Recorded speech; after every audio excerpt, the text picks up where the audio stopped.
அந்த செடிங்க எப்படி இலைங்க வந்து நல்லா வெள்ளை ஒரு மாதிரி பச்சை போய் வேறு கலர் மாறுற மாதிரி இருந்ததுன்னா நீங்கள் ஒரு சிம்பிளான ஒரு ரெசிபி தான் சொல்கிறேன் நான்.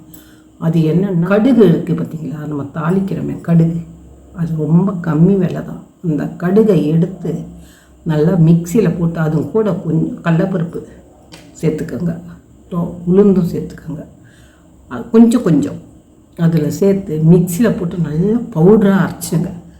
அரைச்சிட்டு அந்த பவுடரை எடுத்து ஒரு செடிக்கு 1 ஸ்பூன் அளவு மண்ணை கொஞ்சம் கொத்திட்டு ஒரு ஸ்பூன் போட்டுட்டு பாருங்களேன். அதுக்கப்புறம் ஒரு 1 வீக் கழிச்சு பார்த்தீங்கன்னா அந்த இலை வந்து பச்சையாக இருந்தது எப்படி மாறி இருக்குன்றதை பாருங்கள். முட்டு எடுக்குது, பூ எடுக்குது, எல்லாம் இருக்குது.